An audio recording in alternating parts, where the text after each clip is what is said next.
여기, 여기 어디예요? 당신 갑자기 왜 그래요?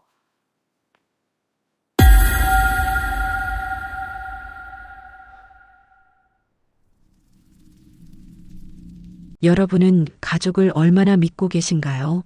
평생을 함께한 사람이 어느 날 갑자기 낯선 사람처럼 느껴진다면 어떨까요? 저는 평범한 가정에서 자란 평범한 사람입니다. 아버지와 어머니는 35년이라는 긴 세월 동안 서로를 의지하며 살아왔고, 저는 그런 부모님 밑에서 사랑이 무엇인지 배웠다고 생각했습니다. 우리 집은 그렇게 특별할 것 없는 평범한 가정이었습니다. 아버지는 묵묵히 가족을 위해 일하셨고, 어머니는 살림을 꾸리며 저를 키우셨습니다. 저는 결혼해서 아이도 낳고 아내와 함께 부모님 근처에서 살았습니다. 주말이면 온 가족이 모여 식사를 하고, 명절이면 함께 모여 웃음꽃을 피웠습니다. 저는 그런 우리 가족이 영원할 거라고 믿었습니다. 하지만 어느 날부터 우리 집에 이상한 기류가 흐르기 시작했습니다. 아버지는 점점 기억을 잃어가고 있었습니다. 처음에는 단순한 노화라고 생각했습니다. 하지만 시간이 지나면서 그게 아니라는 걸 알게 되었습니다. 치매였습니다. 그런데 이상한 점은 아버지가 치매에도 불구하고 어떤 일들은 집요하게 반복하신다는 거였습니다. 마치 무언가를 지키려는 듯 정신이 돌아올 때마다 같은 행동을 반복하셨습니다. 처음에는 그저 치매 증상이라고 생각했습니다. 하지만 점점 시간이 지나면서 저는 깨닫게 되었습니다. 아버지는 무언가를 알고 계셨고 그것을 지키기 위해 싸우고 계셨다는 것을, 그리고 저는 그 모든 것의 중심에서 가족이라는 이름 아래 숨겨진 끔찍한 진실을 마주하게 되었습니다. 평생 함께한 부부 사이에도 이런 일이 일어날 수 있다는 것을 저는 상상도 못했습니다. 사랑한다고 믿었던 사람이 사실은 다른 사람과 미래를 계획하고 있었다는 것을, 그리고 치매로 힘들어하시는 아버지가 사실은 모든 것을 알고 계셨고 홀로 싸우고 계셨다는 것을, 이 이야기는 제가 직접 겪은 일입니다. 지금부터 들려드릴 이야기를 듣고 나면 여러분도 가족이라는 관계에 대해 다시 한번 생각해 보게 될 것입니다. 혹시 여러분의 가족 중에서도 비슷한 일이 일어나고 있지는 않은지 한 번쯤 돌아보는 계기가 되었으면 합니다. 때로는 가장 가까운 사람이 가장 큰 상처를 주기도 합니다. 그리고 때로는 가장 약해 보이는 사람이 가장 강한 의지를 가지고 있기도 합니다. 이 채널이 처음이신 분들을 위해 말씀드리자면, 이곳은 우리가 겪는 진짜 인생 이야기를 나누는 공간입니다. 구독 버튼을 눌러주시면 더 많은 진실된 이야기를 만나보실 수 있고, 좋아요와 댓글은 이 이야기가 더 많은 분들께 전달될 수 있도록 도와줍니다. 특히 댓글로 여러분의 경험을 나눠주시면 혼자가 아니라는 위로를 받을 수 있을 거예요. 여러분의 이야기를 듣고 싶습니다. 그럼 지금부터 시작하겠습니다. 모든 것은 지난해 가을부터 시작되었습니다. 아버지는 올해 65이셨고 평생 성실하게 직장 생활을 하시다가 2년 전에 정년퇴직을 하셨습니다. 아버지는 한 회사에서 40년 가까이 근무하신 분이었습니다. 새벽같이 출근하셔서 밤늦게 퇴근하시는 게 일상이었고, 주말에도 가끔 일 때문에 회사에 나가시곤 했습니다. 저는 그런 아버지의 모습을 보며 자랐습니다. 아버지는 말이 많지 않으셨지만 행동으로 가족을 사랑하시는 분이었습니다. 제가 대학 갈 때도 군대 갈 때도 결혼할 때도 아버지는 항상 묵묵히 제 뒤에서 지켜봐 주셨습니다. 퇴직 후에도 아버지는 나름대로 활기차게 지내셨습니다. 매일 아침 6시면 일어나셔서 동네 뒷산을 한 바퀴 도시고 오셨습니다. 평생 규칙적인 생활을 하신 분이라 퇴직 후에도 그 습관은 변하지 않으셨습니다. 그리고 나서 간단히 아침 식사를 하신 후에는 신문을 읽으시거나 경로당에 가셔서 친구분들과 바둑을 두시곤 했습니다. 가끔은 어머니와 함께 시장도 보러 가시고 공원도 산책하셨습니다. 제가 보기에 아버지는 퇴직 생활에 잘 적응하시는 것 같았습니다. 얼굴에도 여유가 생기셨고 전에 없이 자주 웃으시기도 했습니다. 하지만 어느 날부터인가 아버지가 자꾸만 같은 질문을 반복하시기 시작했습니다. 처음에는 사소한 것들이었습니다. 아침에 드신 약을 또 드시려고 하시거나 방금 전에 나눈 대화 내용을 기억하지 못하셨습니다. 저녁 먹었냐고 물어보셔서 아까 같이 먹었잖아요. 하면 아 그랬나 하시며 멋쩍게 웃으셨습니다. 처음에는 단순히 깜빡하신 거라고 생각했습니다. 나이가 드시면서 기억력이 조금씩 떨어지는 건 자연스러운 일이니까요. 저 역시 요즘 깜빡하는 일이 많아서 그러려니 했습니다. 어머니도 별로 대수롭지 않게 여기시는 것 같았습니다. 그냥 나이 들어서 그렇다며 웃어넘기셨습니다. 하지만 그 빈도가 점점 잦아졌습니다. 일주일에 한두 번이던 것이 하루에 여러 번으로 늘어났습니다. 같은 이야기를 하루에도 몇 번씩 반복하셨고 전날 있었던 일을 전혀 기억하지 못하셨습니다. 심지어 제 이름을 부르시다가 갑자기 멈추시고 헷갈려 하시는 모습도 보였습니다. 민준이 아니 민석이 아니 뭐더라 하시면서 당황해 하셨습니다. 제 이름은 민수인데 말이죠. 그런 아버지를 볼 때마다 가슴이 철렁했습니다. 뭔가 심상치 않다는 느낌이 들었습니다. 그러던 어느 날 결정적인 사건이 일어났습니다. 오후 4시쯤 어머니께 전화가 왔습니다. 다급한 목소리였습니다. 민수야 빨리 와봐. 아버지가 집을 못 찾으신대. 저는 회사에서 일하던 중이었지만 급하게 조퇴를 하고 부모님 댁으로 달려갔습니다. 차를 몰고 가는 내내 가슴이 두근거렸습니다. 집에서 불과 5분 거리에 있는 슈퍼 앞에 아버지가 서 계셨습니다. 슈퍼 주인 아저씨가 아버지 옆에서 함께 기다려주고 계셨습니다. 아버지는 멍한 표정으로 주변을 두리번거리고 계셨습니다. 아버지 저예요. 민수 아버지는 저를 보시더니 안도한 표정을 지으셨습니다. 아 민수야 여기가 어디니? 집이 어디 있더라? 30년 넘게 사신 동네였습니다. 매일 아침 산책하시던 길이었습니다. 그런데 갑자기 집이 어디인지 기억하지 못하신 겁니다. 슈퍼 아저씨 말씀으로는 아버지가 물건을 사시고 나가시다가 갑자기 멈춰 서시더니 주변을 두리번거리기 시작하셨다고 했습니다. 그래서 괜찮으시냐고 여쭤봤더니 집이 어디냐고 물으셨다고 했습니다. 깜짝 놀라서 저희 집 전화번호를 아시냐고 물었더니 그것도 기억 못하셔서 슈퍼 아저씨가 아버지 지갑에서 명함을 찾아서 어머니께 전화했다고 하셨습니다. 저는 슈퍼 아저씨께 감사 인사를 드리고 아버지를 모시고 집으로 갔습니다. 아버지는 차 안에서 계속 미안하다고 하셨습니다. 갑자기 머리가 하얘지면서 아무것도 생각이 안 나더라고 하셨습니다. 무섭더라고 하셨습니다. 제 손을 꼭 잡으시는 아버지의 손이 떨리고 있었습니다. 그날 저는 처음으로 심각성을 느꼈습니다. 단순한 건망증이 아니라는 걸 확신했습니다. 집으로 돌아와서 아내 지혜에게 이야기했습니다. 지혜는 심각하게 들으며 병원에 가보자고 했습니다. 치매일 수도 있다고 했습니다. 빨리 검사 받아보는 게 좋겠다고 했습니다. 다음 날 저는 어머니께 전화를 드렸습니다. 아버지 병원에 모시고 가야 할 것 같다고 말씀드렸습니다. 그런데 어머니의 반응이 이상했습니다. 평소 같으면 아버지 건강 문제에 가장 민감하게 반응하시던 분인데 이번에는 별로 내키지 않아 하시는 것 같았습니다. 그냥 나이 들어서 그런 거라며 병원까지 갈 필요 없다고 하셨습니다. 피곤해서 그런 거니까 푹 쉬시면 괜찮아지실 거라고 하셨습니다. 저는 어머니를 설득했습니다. 만약 큰 병이라면 빨리 발견할수록 좋지 않겠냐고 했습니다. 치매라면 초기에 치료를 시작하는 게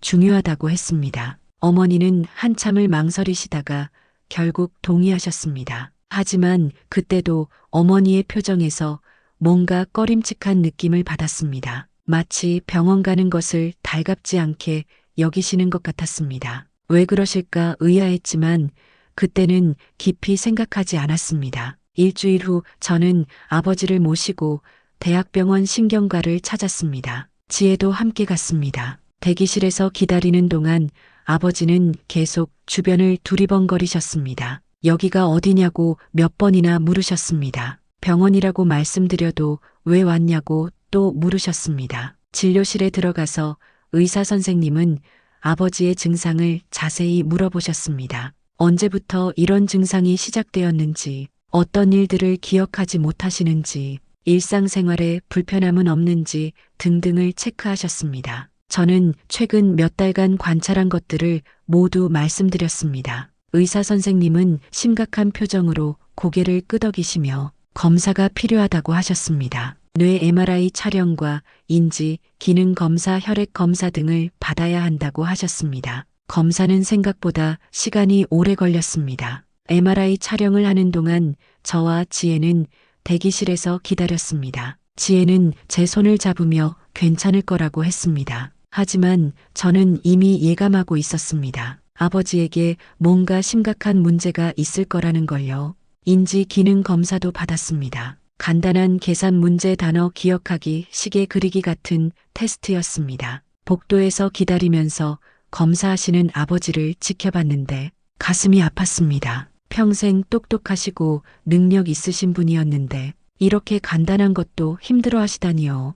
일주일 후 검사 결과를 들으러 다시 병원을 찾았습니다. 이번에는 어머니도 함께 갔습니다. 진료실에 들어가서 의사 선생님 앞에 앉았을 때 심장이 쿵쾅거렸습니다. 의사 선생님은 컴퓨터 화면에 띄운 MRI 사진을 보여주시면서 조심스럽게 입을 여셨습니다. 뇌의 일부 영역에서 위축이 관찰된다고 하셨습니다. 특히 기억을 담당하는 해마 부위가 평균보다 작아져 있다고 했습니다. 그리고 인지 기능 검사 결과와 증상들을 종합해보면 초기 치매로 진단된다고 말씀하셨습니다. 정확히는 알츠하이머형 치매였습니다. 그 순간 제 머릿속이 하얘졌습니다. 치매라는 단어가 귓가에 맴돌았습니다. 옆에서 지혜가 제 손을 꼭 잡았습니다. 아버지는 멍하니 의사 선생님을 바라보고 계셨습니다. 진단 결과를 완전히 이해하고 계신지 알 수 없었습니다. 어머니는 표정 변화가 거의 없으셨습니다. 예상하셨던 건지 아니면 충격을 받아서 감정 표현을 못하시는 건지 알 수 없었습니다. 의사 선생님은 천천히 설명을 이어가셨습니다. 지금은 초기 단계이기 때문에 적극적으로 치료하면 진행 속도를 늦출 수 있다고 말씀하셨습니다. 약물 치료와 함께 규칙적인 생활 인지 훈련, 적절한 운동이 필요하다고 했습니다. 무엇보다 가족들의 관심과 사랑이 중요하다고 강조하셨습니다. 병원에서 나오는 길에 아무도 말이 없었습니다. 주차장으로 걸어가는 동안 무거운 침묵이 흘렀습니다. 차에 타서도 한동안 아무도 입을 열지 않았습니다. 그날 밤 저는 지혜와 함께 앞으로 어떻게 해야 할지 이야기를 나눴습니다. 지혜는 제 손을 잡으며 걱정하지 말라고 했습니다. 함께 아버지를 잘 모시자고 했습니다. 우리가 있잖아, 우리가 도와드리면 된다고 했습니다. 저는 고마웠습니다. 이런 아내가 있어서 정말 다행이라고 생각했습니다. 치매 진단을 받은 후 약 2주가 지났을 때였습니다. 저는 평소처럼 주말에 부모님 댁을 방문했습니다. 지혜와 함께 과일을 사들고 갔습니다. 그런데 집에 도착했을 때 아버지가 안 계셨습니다. 어머니께 여쭤보니 아침부터 외출하셨다고 했습니다. 어디 가셨어요? 모르겠다. 그냥 나간다고 하시더라. 치매 환자가 혼자 외출하시면 위험하지 않냐고 말씀드렸더니 어머니는 괜찮다고 하셨습니다. 아직 초기라서 혼자 다니실 수 있다고 하셨습니다. 하지만 저는 불안했습니다. 저번에 길을 잃으셨던 일이 있었으니까요. 1시간쯤 후 아버지가 돌아오셨습니다. 손에는 서류 봉투가 들려 있었습니다. 아버지 어디 다녀오셨어요? 산책했다며 간단히 대답하셨습니다. 손에 든 서류는 뭐냐고 물었더니 그냥 확인할 게 있었다고만 하셨습니다. 더 이상 말씀하지 않으셨고 방으로 들어가셨습니다. 저는 이상했지만 그냥 넘어갔습니다. 며칠 후 어머니한테서 전화가 왔습니다. 아버지가 또 외출하셨다며 좀 찾아봐 달라고 하셨습니다. 혼자 나가시는 게 자꾸 반복된다고 걱정하셨습니다. 저는 회사를 잠깐 나와서 부모님 댁 근처를 돌아다녔습니다. 평소 아버지가 자주 가시던 공원 경로당, 슈퍼 주변을 다 찾아봤지만 안 계셨습니다. 그러다가 문득 시청 방향으로 가보기로 했습니다. 혹시나 하는 마음에 세무서 쪽으로 차를 몰았습니다. 그리고 놀랍게도 세무서 건물 앞에서 아버지를 발견했습니다. 아버지는 세무서에서 막 나오시는 중이었습니다. 손에는 역시나 서류 봉투가 들려 있었습니다. 표정은 진지했고 뭔가 집중하고 계신 것 같았습니다. 저는 차를 세우고 아버지께 다가갔습니다. 아버지는 저를 보시더니 잠시 놀라신 표정을 지으셨습니다. 아, 민수야, 여기서 뭐하니? 제가 물어봐야 할 말인데요. 아버지야말로 여기서 뭐 하세요? 아버지는 잠시 머뭇거리시더니 그냥 볼 일이 있어서 왔다고 하셨습니다. 무슨 볼 일이요? 아버지는 명확하게 대답하지 않으셨습니다. 그냥 확인할 게 있었다고만 하셨습니다. 저는 더 이상 묻지 않고 아버지를 모시고 집으로 돌아왔습니다. 차 안에서 아버지는 창밖을 보시며 아무 말씀도 하지 않으셨습니다. 손에 든 서류 봉투를 꽉 쥐고 계셨습니다. 그날 저녁 집에 돌아와서 지혜에게 이야기했습니다. 지혜는 이상하다고 했습니다. 치매 환자가 혼자서 세무서에 가서 무슨 일을 보실 수 있을까 의문이라고 했습니다. 저도 같은 생각이었습니다. 그런데 그 후로도 아버지의 세무서 방문은 계속되었습니다. 어머니한테서 계속 전화가 왔습니다. 아버지가 또 외출하셨다고 찾아봐 달라고 하셨습니다. 그때마다 저는 세무서로 가면 아버지를 발견할 수 있었습니다. 일주일에 두세 번씩 규칙적으로 가셨습니다. 마치 무슨 일정이 있는 것처럼 정해진 요일에 가셨습니다. 화요일과 목요일 그리고 토요일 오전이었습니다. 저는 점점 더 궁금해졌습니다. 대체 아버지가 세무서에서 무슨 일을 보시는 걸까요? 어느 날 저는 아버지를 따라가 보기로 했습니다. 아버지가 집에서 나오시는 걸 멀리서 지켜봤습니다. 버스 정류장으로 가셔서 버스를 타셨습니다. 저도 같은 버스의 뒤쪽으로 탔습니다. 아버지는 세무서 앞에서 내리셨고 저도 조금 떨어져서 내렸습니다. 세무서 안으로 들어가신 아버지를 따라 들어갔습니다. 아버지는 민원 창구로 가셔서 직원분과 이야기를 나누셨습니다. 저는 멀리서 지켜봤습니다. 1시간 정도 지나서 아버지가 나오셨습니다. 표정은 약간 지쳐 계셨지만 손에는 여전히 서류가 들려 있었습니다. 저는 용기를 내서 세무서 직원분께 다가갔습니다. 실례지만 방금 나가신 분이 제 아버지신데요. 무슨 일로 자주 오시는지 여쭤봐도 될까요? 직원분은 잠시 망설이시더니 말씀하셨습니다. 개인정보라서 자세히 말씀드리기는 어렵지만 재산 증여 관련해서 상담을 받으러 오신다고 했습니다. 재산 증여요. 내 아드님께 재산을 넘기는 방법에 대해 계속 물어보신다고 했습니다. 그런데 필요한 서류를 제대로 준비해 오시지 못해서 매번 진행이 안 되고 계신다고 하셨습니다. 같은 질문을 반복하셔서 저희도 걱정하고 있었다고 했습니다. 혹시 기억력에 문제가 있으신 건 아닌지 여쭤봐도 되냐고 하셨습니다. 저는 아버지가 치매 진단을 받으셨다고 말씀드렸습니다. 그래서 같은 일을 반복하시는 것 같다고 했습니다. 직원분은 안타까운 표정을 지으셨습니다. 하지만 증여 자체는 의사 능력이 있으시면 가능하다고 하셨습니다. 다만 필요한 서류들을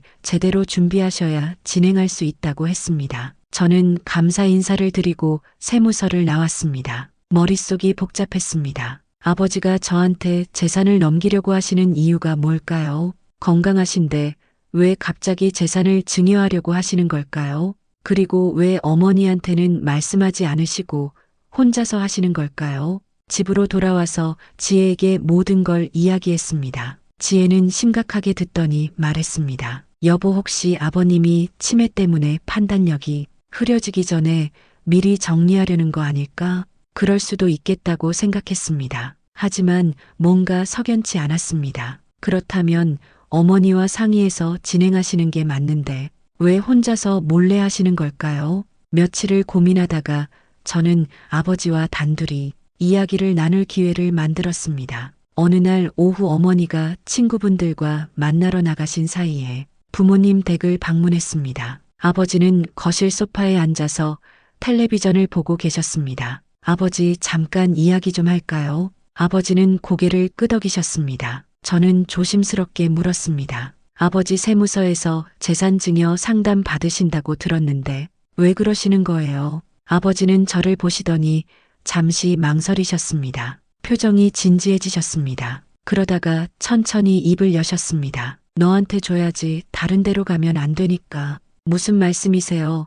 어머니한테 가는 것도 다른 데인가요? 아버지는 고개를 저으셨습니다. 그리고는 뭔가 말씀하시려다가 멈추셨습니다. 표정이 혼란스러워지셨습니다. 마치 말씀하고 싶은데 기억이 나지 않는 것 같았습니다. 한참을 고민하시더니 결국 말씀하셨습니다. 내가 요즘 자꾸 까먹어서 확실하게 기억이 안 나는데 분명히 뭔가 잘못되고 있어. 어머니가 뭔가 하고 있는 것 같은데 기억이 안 나. 그래서 정신이 돌아올 때마다 너한테 재산을 넘겨야겠다고 생각하는 거야. 저는 당황스러웠습니다. 아버지 혹시 어머니가 뭔가 잘못하고 계신 거 아세요? 아버지는 머리를 감싸주셨습니다. 모르겠다. 확실하지가 않아. 어떤 날은 기억이 나는데 어떤 날은 전혀 생각이 안 나. 그냥 불안해. 내 재산을 지켜야 할 것 같은데 방법을 모르겠어. 그래서 세무서에 가는 거야. 저는 아버지의 손을 잡았습니다. 아버지 손이 떨리고 있었습니다. 제가 도와드릴게요. 걱정하지 마세요. 아버지는 고개를 끄덕이셨습니다. 하지만 표정은 여전히 불안해 보이셨습니다. 아버지의 세무서 방문이 계속되는 동안 어머니에게서도 변화가 감지되기 시작했습니다. 어느 주말 오후 부모님 댁을 방문했을 때 어머니가 거실 식탁에서 서류들을 정리하고 계셨습니다. 은행 통장, 부동산 등기부등본, 보험증서, 주식 계좌 내역서 같은 것들이 식탁 위에 펼쳐져 있었습니다. 어머니 뭐 하세요? 어머니는 잠시 놀란 표정을 지으시더니 이내 웃으시며 대답하셨습니다. 아, 그냥 정리 좀 하려고 한다. 오래 정리를 안 했더니 어떤 게 어디 있는지 모르겠더라. 한번 쭉 정리해 볼 생각이야. 평소에 어머니는 서류 정리를 깔끔하게 잘하시는 분이었습니다. 1년에 한 번씩 연말에 정리하시곤 했는데 지금은 아직 연말도 아니었습니다. 저는 도와드릴까요 하고 물었지만 어머니는 고개를 저으셨습니다. 괜찮다. 혼자 할 수 있어. 그런데 제가 가까이 다가가자 어머니는 자연스럽게 서류 일부를 뒤집으셨습니다. 마치 제가 보는 걸 원치 않으시는 것 같았습니다. 며칠 후 다시 방문했을 때도 어머니는 여전히 서류 정리를 하고 계셨습니다. 이번에는 작은 수첩에 뭔가를 적고 계셨습니다. 제가 옆에 가서 보니 재산 목록 같은 것이었습니다. 부동산 시가 얼마, 예금, 총액 얼마, 주식 평가액 얼마 이런 식으로 정리되어 있었습니다. 어머니, 왜 그런 걸 정리하세요? 어머니는 수첩을 덮으시며 대답하셨습니다. 나중에 필요할 수도 있으니까 미리 알아두려고 한다. 아버지 치매도 있고 해서 앞으로 어떻게 될지 모르잖니. 그래서 재산이 얼마나 있는지 파악해두는 게 좋을 것 같아서. 말은 일리가 있었습니다. 하지만 뭔가 이상한 느낌이 들었습니다. 왜 굳이 지금 이런 걸 하시는 걸까요? 그리고 며칠 후 어머니는 외출하셨다가 돌아오셔서 말씀하셨습니다. 오늘 법무사 사무실에 다녀왔다. 법무사요? 무슨 일로요? 어머니는 잠시 망설이시더니 대답하셨습니다. 상속이나 증여에 대해 좀 알아봤어. 아버지 상태가 이러니까 미리 알아두는 게 좋을 것 같아서 유언장 같은 것도 준비해야 하는지 상담받았지. 저는 점점 더 이상해졌습니다. 아버지는 어머니 몰래 저한테 재산을 넘기려고 하시고 어머니는 따로 법무사 상담을 받으시고 대체 무슨 일이 벌어지고 있는 걸까요? 그날 저녁 지혜에게 이야기하니 지혜도 고개를 갸웃거렸습니다. 뭔가 이상하긴 한데 정확히 뭐라고 말하기 어렵네. 그냥 노후 대비하시는 거 아닐까? 저도 그렇게 생각하려고 했습니다. 하지만 마음 한편이 계속 불편했습니다. 며칠 후 저녁 식사 자리에서 결정적인 장면을 목격했습니다. 그날은 부모님 댁에서 저녁을 먹기로 한 날이었습니다. 지혜와 함께 방문해서 어머니가 차려주신 밥상 앞에 앉았습니다. 식사를 하던 중 어머니가 갑자기 아버지께 말씀하셨습니다. 당신 이제 유언장 같은 거 작성해야 하는 거 아니에요. 저는 수저를 든 손이 멈췄습니다. 지혜도 저를 쳐다봤습니다. 아버지는 멍하니 어머니를 바라보셨습니다. 어머니는 계속 말씀하셨습니다. 치매는 점점 심해질 텐데 정신이 온전할 때 법적인 것들을 정리해두는 게 맞잖아요. 나중에 판단 능력이 없어지면 아무것도 못하니까 지금 해두는 게 좋을 것 같아요. 아버지는 젓가락을 내려놓으셨습니다. 그리고 어머니를 빤히 쳐다보셨습니다. 표정을 읽을 수 없었습니다. 잠시 침묵이 흘렀습니다. 저는 조심스럽게 말했습니다.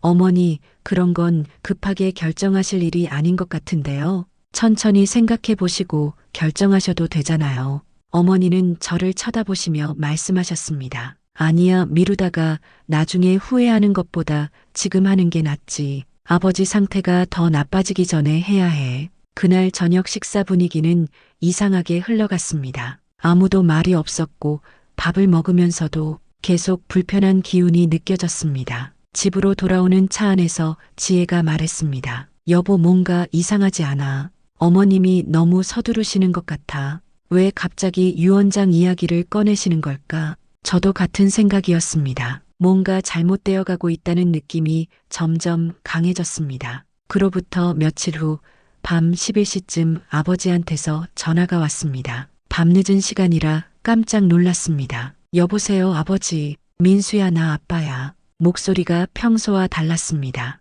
또렷했고 정신이 맑으신 것 같았습니다. 어머니 몰래 전화하신 것 같았습니다. 목소리를 낮추고 급하게 말씀하셨습니다. 내일 아침 일찍 집에 올 수 있니? 무슨 일이세요? 괜찮으세요? 중요한 이야기가 있다.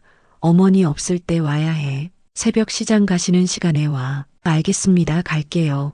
전화를 끊고 지혜에게 이야기했습니다. 지혜는 걱정스러운 표정을 지었습니다. 무슨 일일까? 왜 어머님 몰래 만나자고 하실까? 다음 날 아침 6시 저는 부모님 댁으로 갔습니다. 어머니는 이미 시장에 가신 후였고 아버지는 혼자 계셨습니다. 현관문을 열고 들어가니 아버지가 거실에서 저를 기다리고 계셨습니다. 표정이 진지했고 눈빛이 또렷했습니다. 평소 치매 증상을 보이실 때와는 완전히 달랐습니다. 아버지, 무슨 일이세요? 아버지는 제 손을 잡고 방으로 데리고 가셨습니다. 그리고 서랍을 여시더니 큰 봉투 하나를 꺼내셨습니다. 이거 내가 가지고 있어. 안에는 여러 서류들이 들어 있었습니다. 부동산 등기부등본, 은행 통장 사본, 주식 계좌 내역서, 인감증명서 같은 것들이었습니다. 모두 아버지 명의로 된 재산 관련 서류들이었습니다. 아버지, 이게 뭐예요? 왜 저한테 주시는 거예요?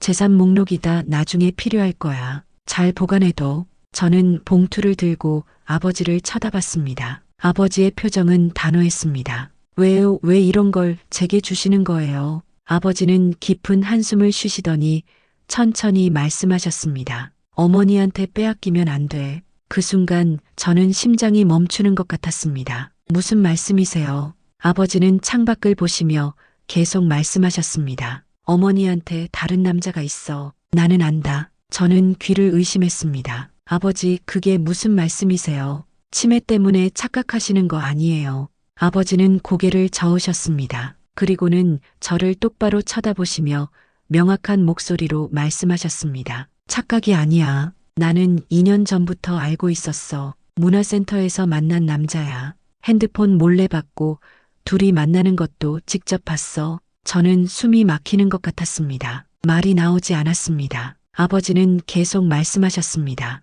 처음에는 증거를 모으려고 했어. 하지만 내가 대놓고 따져 물으면 어머니가 부인할 게 뻔했어. 그래서 참고 지켜봤지. 그런데 치매까지 걸렸어. 이제 어머니가 내 재산을 가지고 그 남자한테 갈 것 같아. 요즘 자꾸 유언장 이야기 하잖아. 내가 정신없을 때 재산을 빼돌리려는 거야. 그래서 나는 정신이 돌아올 때마다 너한테 재산을 넘겨주려고 세무서에 가는 거야.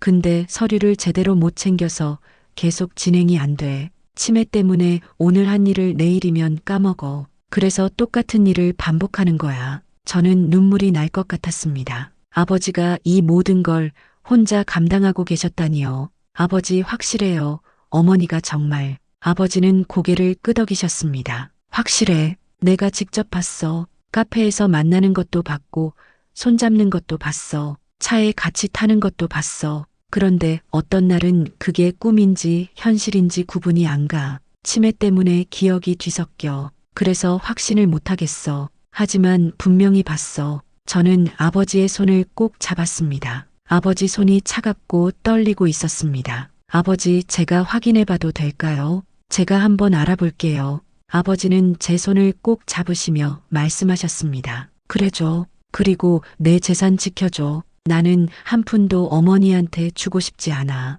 35년을 함께 살았는데 이렇게 배신하다니. 다 내가 가져야 해. 내가 지켜줘야 해. 저는 고개를 끄덕였습니다. 알겠습니다, 아버지. 제가 도와드릴게요. 아버지는 안도한 표정을 지으셨습니다. 하지만 곧 표정이 흐려지셨습니다. 마치 안개가 걷히듯 또렷했던 눈빛이 흐려지기 시작했습니다. 민수야, 너 언제 왔니? 아버지, 여기 왜 왔어? 치매 증상이 다시 시작된 겁니다. 방금 전까지 명확하게 말씀하시던 분이 다시 기억을 잃으셨습니다. 저는 가슴이 무너지는 것 같았습니다. 아버지와의 대화 후 저는 며칠 동안 어머니를 관찰했습니다. 아버지 말씀이 사실인지 확인하고 싶었습니다. 하지만 한편으로는 사실이 아니기를 바랐습니다. 어머니가 그러실 리 없다고 믿고 싶었습니다. 지혜에게 아버지가 하신 말씀을 모두 이야기했습니다. 지혜는 믿을 수 없다는 표정을 지었습니다. 하지만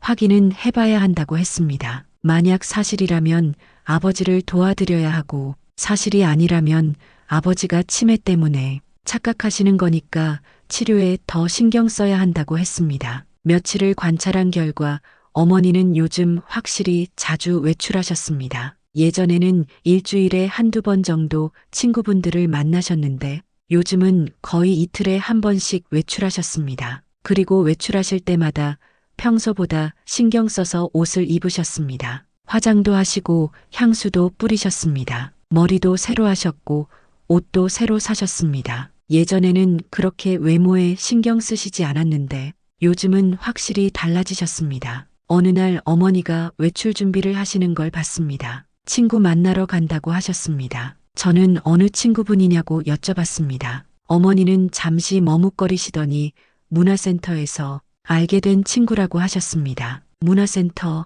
그 말에 저는 귀가 번쩍 뜨였습니다. 아버지가 말씀하신 것도 문화센터였습니다. 어머니가 외출하신 후 저는 뒤를 따라가기로 했습니다. 지혜도 함께 갔습니다. 어머니는 버스를 타고 시내로 가셨습니다. 저희는 차로 뒤를 따라갔습니다. 어머니는 번화가에 있는 한 카페 앞에서 버스에서 내리셨습니다. 카페 안으로 들어가셨습니다. 저희는 차를 주차하고 카페 밖에서 지켜봤습니다. 유리창 너머로 안이 보였습니다. 어머니는 이미 앉아있던 남자에게 다가가셨습니다. 50대 중반쯤 되어 보이는 남자였습니다. 남자는 일어나서 어머니를 맞이했습니다. 둘은 자연스럽게 마주 앉았습니다. 그리고 손을 잡았습니다. 저는 그 장면을 보는 순간 온몸이 굳어버렸습니다. 지혜가 제 팔을 잡았습니다. 여보, 저거. 둘의 모습은 명백히 친구 이상이었습니다. 손을 잡고 마주보며 웃고 있었습니다. 어머니의 표정은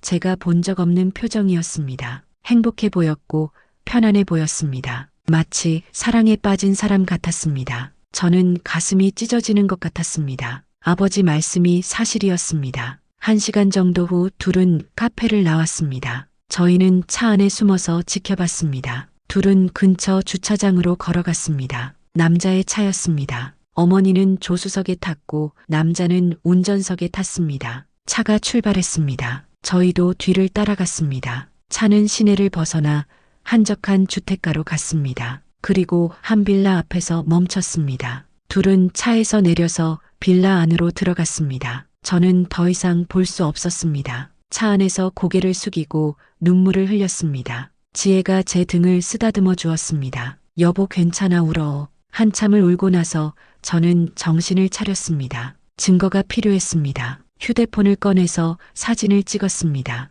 카페에서 손잡는 모습, 차에 함께 타는 모습, 빌라로 들어가는 모습, 모두 사진으로 남겼습니다. 2시간쯤 후 어머니와 그 남자가 빌라에서 나왔습니다. 다시 차에 탔고 시내로 돌아갔습니다. 어머니를 집 근처에 내려드리고 남자는 떠났습니다. 저희는 그 모든 걸 지켜봤고 기록했습니다. 집으로 돌아와서 저와 지혜는 말없이 앉아 있었습니다. 믿을 수 없었습니다. 어머니가 정말 불륜을 저지르고 계셨습니다. 35년을 함께 산 아버지를 두고, 치매로 힘들어 하시는 아버지를 두고 며칠을 고민한 끝에 저는 어머니와 마주 앉기로 결심했습니다. 이대로 넘어갈 수는 없었습니다. 아버지를 위해서라도 진실을 밝혀야 했습니다. 어느 날 저녁 저는 어머니께 전화를 드렸습니다. 어머니, 내일 시간 되세요? 중요한 이야기가 있어서요. 무슨 이야기인데? 만나서 말씀드릴게요. 아버지 안 계실 때 둘이 이야기했으면 해요. 어머니는 잠시 망설이시더니 알았다고 하셨습니다. 다음 날 저는 아버지가 데이케어 센터에 가신 시간에 부모님 댁을 방문했습니다. 어머니는 불안한 표정으로 저를 맞이하셨습니다. 거실에 마주 앉았습니다. 어머니는 차를 내오시며 물으셨습니다. 무슨 이야기인데 이렇게 따로 만나자고 했니? 저는 심호흡을 하고 입을 열었습니다. 어머니 솔직하게 말씀해 주세요.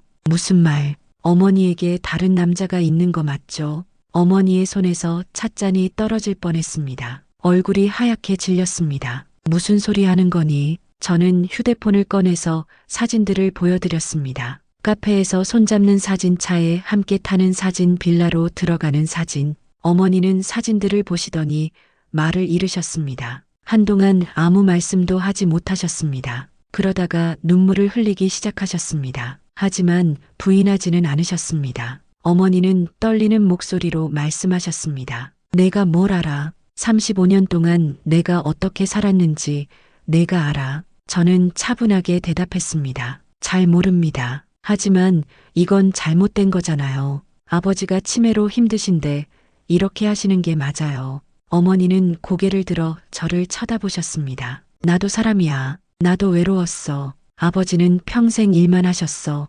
나한테는 관심도 없었어. 아이 키우고 시부모 모시고 집안일 하느라 내 인생은 없었어. 친구들은 다들 일하면서 자기 인생을 사는데 나만 집에 갇혀서 살았어. 저는 어머니의 말씀을 들으면서도 화가 났습니다. 그렇다고 해서 배신이 정당화될 수는 없었습니다. 외로우셨다는 건 이해합니다. 하지만 그렇다고 불륜이 정당화되는 건 아니잖아요. 더구나 아버지가 치매로 힘드신 지금 이런 짓을 하시는 게 맞아요. 어머니는 대답하지 못하셨습니다. 저는 계속 물었습니다. 재산 정리하시는 것도 그 남자랑 떠나려고 하시는 거죠.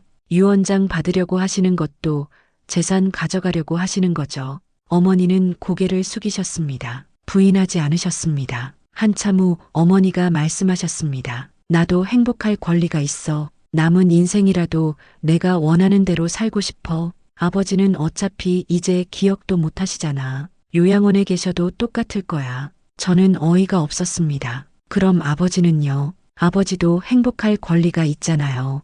평생 가족 위에 일하신 아버지는 어떻게 되는 거예요? 어머니는 대답하지 못하셨습니다. 저는 단호하게 말씀드렸습니다. 저는 이런 일을 용납할 수 없어요. 아버지를 지킬 거예요. 어머니가 무슨 짓을 하시든 저는 아버지 편이에요.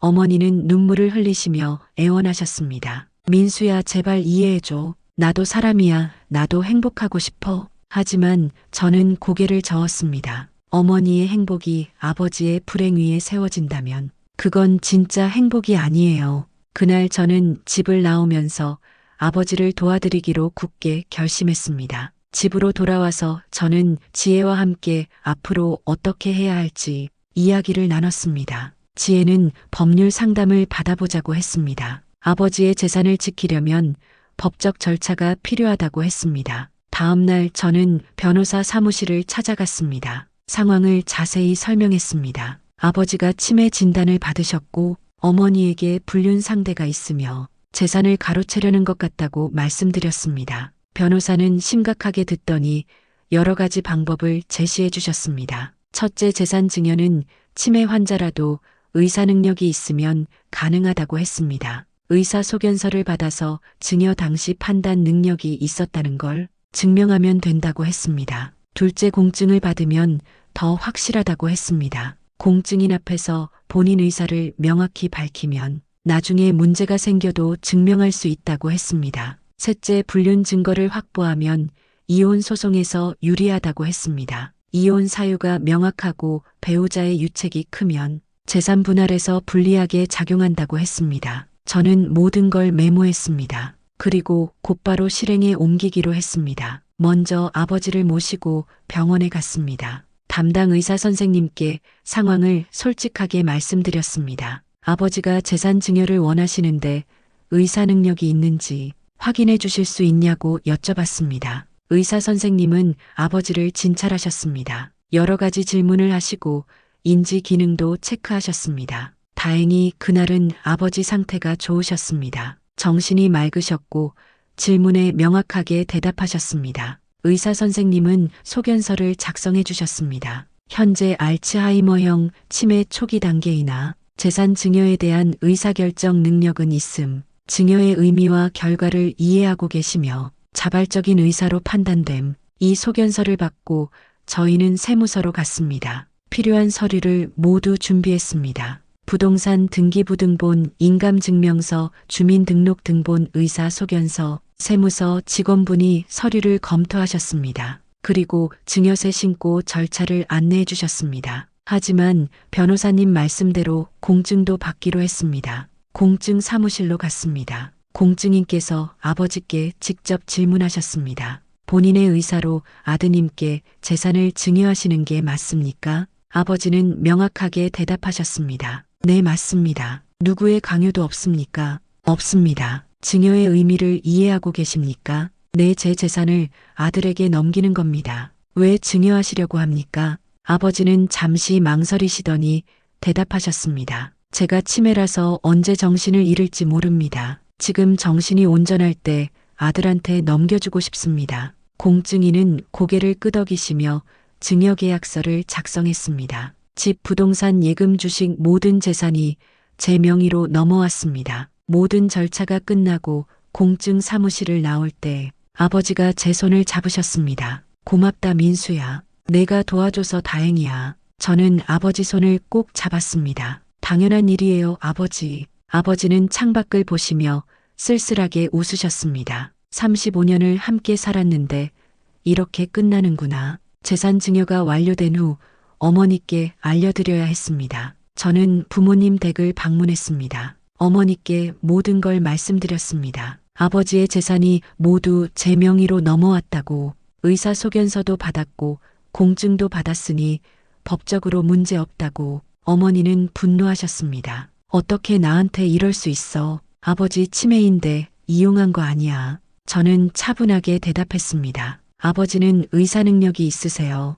의사소견서도 있고 공증도 받았어요. 오히려 어머니야말로 아버지 치매 이용해서 재산 가로채려고 하셨잖아요. 어머니는 할 말이 없으셨습니다. 그때 아버지가 방에서 나오셨습니다. 그날따라 정신이 맑으셨습니다. 아버지가 어머니를 보시며 말씀하셨습니다. 이혼하자. 더 이상 당신과 살 수 없어. 어머니는 눈물을 흘리셨습니다. 하지만 그 눈물이 후회의 눈물인지 분노의 눈물인지 알 수 없었습니다. 며칠 후 어머니는 짐을 싸서 집을 나가셨습니다. 그 남자에게로 간 것 같았습니다. 아버지는 창가에 서서 어머니가 떠나는 모습을 지켜보셨습니다. 표정은 슬펐지만 말씀은 하지 않으셨습니다. 이혼 소송이 시작되었습니다. 어머니는 재산 분할을 요구했습니다. 하지만 저희는 불륜 증거를 제출했습니다. 제가 찍은 사진들과 주변 증언들을 모두 제출했습니다. 재판부는 어머니의 유책 사유를 인정했습니다. 그리고 재산 분할 비율을 대폭 줄였습니다. 결국 어머니는 최소한의 금액만 받고 이혼이 확정되었습니다. 이혼 후 저는 아버지를 모시기로 했습니다. 지혜와 상의했고 지혜도 동의했습니다. 우리 집으로 모셔와서 함께 살기로 했습니다. 아버지 방을 마련하고 필요한 것들을 준비했습니다. 아버지는 처음에 미안해하셨습니다. 너희한테 짐이 될까봐 걱정이라고 하셨습니다. 하지만 저와 지혜는 괜찮다고 말씀드렸습니다. 가족이니까 당연한 일이라고 했습니다. 아버지의 치매는 천천히 진행되고 있습니다. 어떤 날은 모든 걸 기억하시고 어떤 날은 아무것도 모르십니다. 하지만 저희가 곁에 있다는 건 아십니다. 가끔 아버지는 어머니 이야기를 하십니다. 35년을 함께 살았는데 이렇게 끝나서 슬프다고 하십니다. 하지만 후회는 없다고 하십니다. 배신한 사람에게 재산을 주지 않아서 다행이라고 하십니다. 어느 날 아버지가 저를 부르셨습니다. 민수야, 고맙다. 뭐가요? 내 재산 지켜줘서 고맙고 이렇게 모셔줘서 고맙다. 저는 아버지 손을 잡았습니다. 당연한 일이에요, 아버지. 아버지는 제 손을 꼭 잡으시며 말씀하셨습니다. 너는 효자야. 진짜 효자야. 그날 밤 저는 지혜와 함께 앉아서 이야기를 나눴습니다. 지혜가 말했습니다. 여보, 잘한 거야. 아버님을 지킨 거 잘한 거야. 저는 고개를 끄덕였습니다. 하지만 마음 한편은 여전히 복잡했습니다. 어머니도 나름대로 힘들게 사셨을 거라는 생각이 들었습니다. 하지만 그렇다고 해서 배신이 정당화되는 건 아니었습니다. 몇 달이 지났습니다. 어머니는 그 남자와 함께 살고 계신다고 들었습니다. 가끔 제게 전화를 주시지만 저는 받지 않습니다. 아버지도 만나고 싶지 않다고 하십니다. 아버지는 지금 저희 집에서 평화롭게 지내십니다. 치매로 많은 것을 잊으시지만 사랑받고 있다는 건 느끼십니다. 매일 아침 저와 함께 산책을 나가십니다. 지혜가 만들어준 아침을 드시고 손자와 함께 놀아주시고 저녁에는 우리 가족 모두 함께 식사를 합니다. 어떤 날은 치매 증상이 심해져서 저를 알아보지 못하실 때도 있습니다. 하지만 그런 날에도 아버지는 웃으십니다. 누군가 자기를 돌봐주고 있다는 걸 아시기 때문입니다. 그것으로 충분합니다. 이 일을 겪으면서 저는 많은 것을 배웠습니다. 가족이라는 관계가 얼마나 복잡한지, 사랑과 의무와 배신이 얼마나 가까이 있는지, 하지만 분명한 건 옳은 일을 해야 한다는 것입니다. 사랑하는 사람을 지키는 것이 때로는 힘든 선택을 의미합니다. 가족과 대립하는 것은 쉬운 일이 아닙니다. 하지만 그것이 옳은 길입니다. 여러분도 가족 중에 비슷한 일을 겪고 계신다면 혼자 고민하지 마시고 도움을 요청하세요. 법률 상담을 받으시고 전문가의 도움을 받으세요. 사랑하는 사람을 지키세요. 그것이 가장 중요한 일입니다. 이 이야기는 실화를 바탕으로 재구성되었습니다. 치매 환자도 정신이 맑을 때는 중요한 결정을 내릴 수 있습니다. 비슷한 상황이라면 반드시 법률 전문가와 상담하세요. 사랑하는 사람을 지키는 것이 때로는 어려운 선택을 의미하지만 그것이 옳은 길입니다. 구독, 좋아요, 알림 설정 부탁드립니다. 감사합니다.